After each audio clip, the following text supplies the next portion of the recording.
couple ways you can work on recall. So the biggest thing and the easiest thing that you can do that takes the least amount of time and the least amount of effort for you and your dog, but will over time be an excellent boon to you, is called recall conditioning. And all we're doing is we are pairing the word for his recall with the action of eating food. So what we're doing is similar to how whenever a dog hears a bag of chips opening and they come running, we want that same idea. So we want the word to immediately make them think, okay, I'm going to go eat something right now. Where is it coming from? Where do you have it? Okay, let's go. We want that immediate association, and it should be very quick and almost thoughtless that they are like, okay, food is coming. So it's super, super easy, and all you're gonna do is simply say their name, their recall cue, wait for a second, and then give them their food. You're not using a marker word or anything like that. We are simply pairing the word with food. And over time, you'll see this build up his recall, even if he's not actually doing any moving around. So it just looks like this. Auggie, come. Auggie, come. Auggie, come. Auggie, come. Notice how I'm also not hovering my hand over the treats. I like to keep it at my side, my hand at my side, so that I'm not using this as a cue that I'm about to say the word. I just want it to be Auggie, come.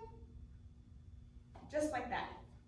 Okay, and then next we are going to work on another little game you can do. And this one you can do in big spaces or small spaces, anywhere really. I like to practice this in multiple locations. And you can also use going away to go sniff something instead of tossing a treat. So we're going to start him out by tossing a release treat. Auggie, come! And then I am going to recall him and feed. Okay. If he does not immediately come, just like he did, I'm not going to repeat, Auggie, come! Repeat the word. I am simply going to, okay, do whatever I need to do to make him come to me. So make kissy noises, pat my legs, Auggie, come! But I don't want to, okay, lower the value of the word. I don't want him to, like how if you say spoon a million times, it just doesn't feel like a word anymore. I don't want him having that same kind of idea happening with him if I were to just say, come, come, come, come, come, after he doesn't listen the first time. Because eventually, not only are you desaturating the meaning of that word, you're also making it so his recall is no longer, Auggie, come!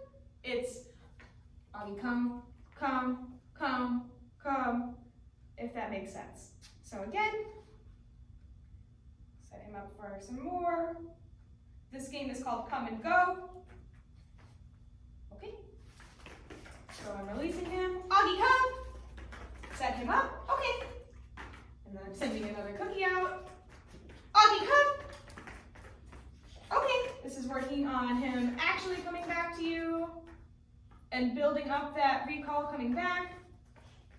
Auggie, come! And even if he doesn't get the release cookie, okay, you can call him back. Auggie, come! What's important to me is that he's going away and then returning to me.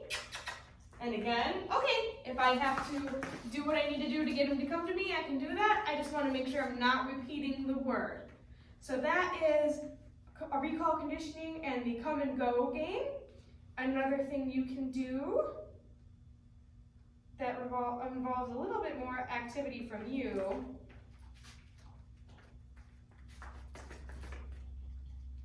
is this game.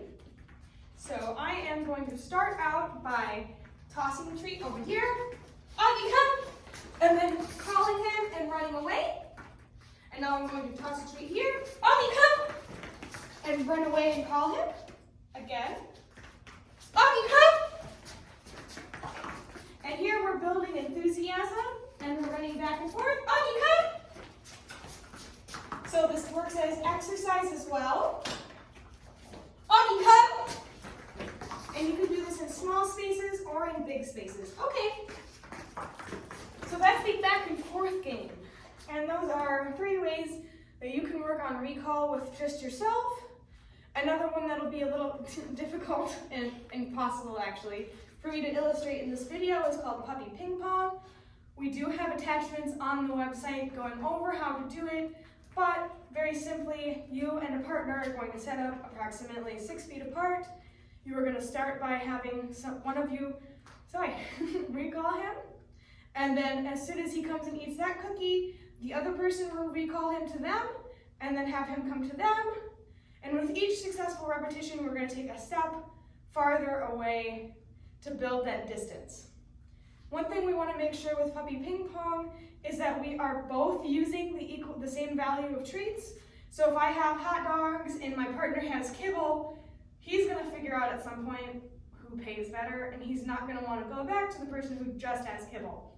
So make sure if we have hot dogs, everybody has hot dogs, or if we have just kibble, everybody just has kibble, so that he's not figuring out who pays the best and just hanging out around them. So those are the ways that we can work on recall.